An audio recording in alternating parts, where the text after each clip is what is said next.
G'day guys, this is Simple Home Brew and my name is Pierre. This is just a simple brewing channel just for you guys. Hopefully you enjoy it. I've got an issue with a KegLand Blowtie system and I would like to share it with you, so stick around.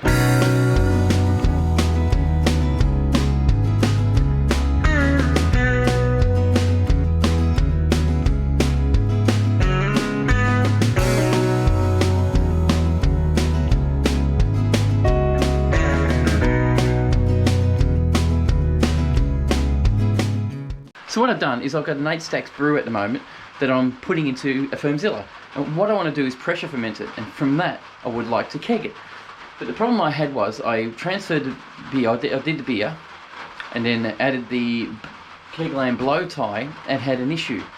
So I thought I'd share that issue with you guys. It was part of a video I've been editing, and I thought, oh, that video is going to be a bit too long-winded, so the best bet would to be share it as a separate video. So I hope you enjoy it. I hope you get something out of it.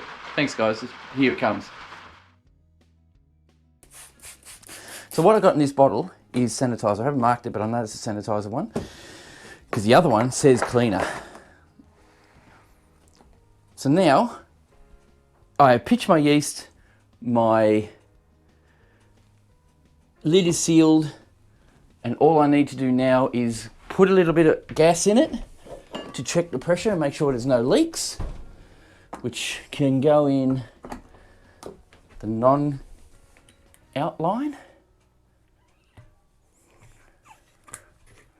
Now I want to pressurize it to about 15 pounds.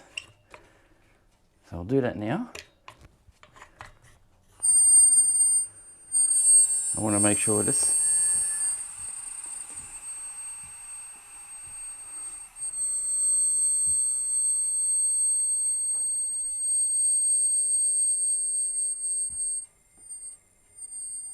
Now, I think we've got a leak.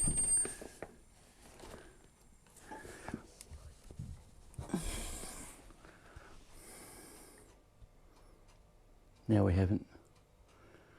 And this is why we do this. Okay. So from you guys, I'll show you what happened. So what I saw, guys, was water dripping from the bottle onto the, protect the jacket. And that way, that made me realise it was leaking. So luckily, I saw it now after being under pressure. So now we have no leaks, as you can tell. And we are at about 15 pounds PSI. So what I do is I'll leave that now at 15 PSI and put a spunding valve on. So the spunding valve will be set at 15 PSI as well. So once I put it on, it should let anything above 15 PSI out. That way it stays at 15 PSI while it's fermenting, and it stays like that. So I've got my spunding valve set up.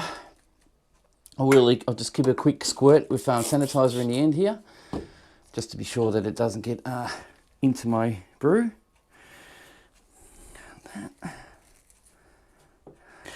So what we've got basically for pressurizing, we pop our spunding valve on the in gas line, not the out, because the out will actually return back up through the pipe. We don't want that. So if I pop it on here, air will come out, or gas will come out. So we've got to stop that from happening. We know it can take up to 15 PSI. At the moment it's sitting at 10. I need to bring it back to 15 so I can keep it at 15 while fermenting. So I'll bring it back up to 15 PSI.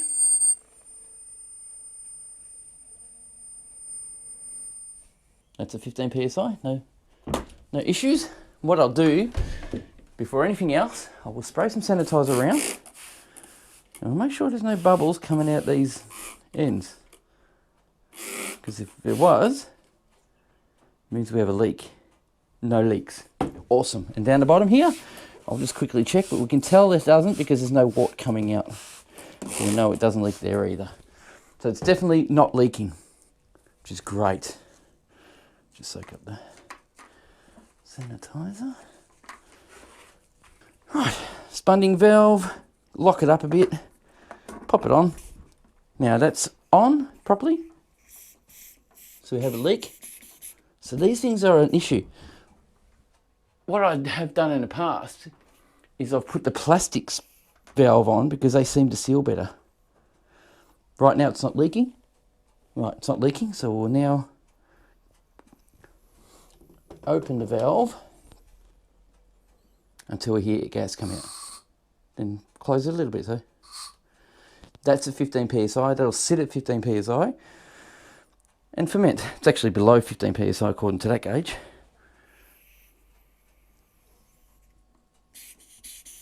No, that's going to leak.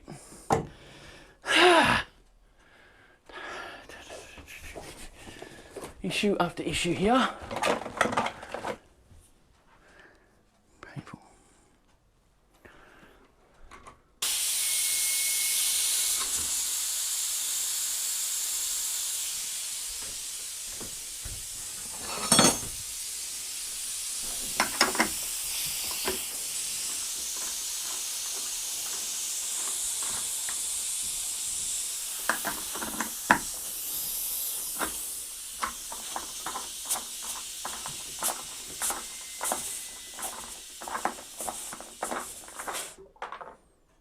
What was that?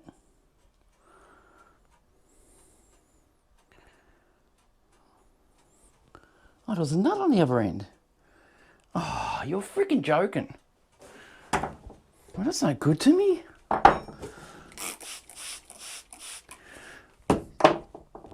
Well, I have another pressure cap. It's coming out. Just lost my friggin' valve, didn't I?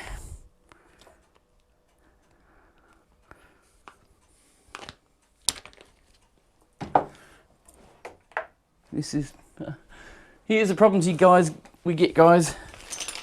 You get these problems and it's just part of brewing. You got to figure them out. So what I did was I took the other one apart. This is a brand new one I had sitting around. Haven't used this one yet. What I did is I undid the valve and this nut fell into the brew. So I'll have to get another one now and work with that one until I finish brewing. So I'll get the rubber seal, pop that onto here. I'll grab our pickup tube, whack that onto here.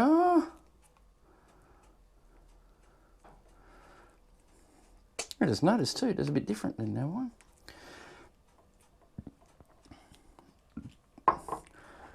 I haven't put any grease around it because this one doesn't get stuck. So there's problem solved.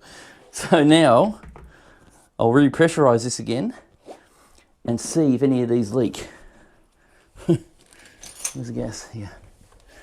And I'll repair the other one. Start again.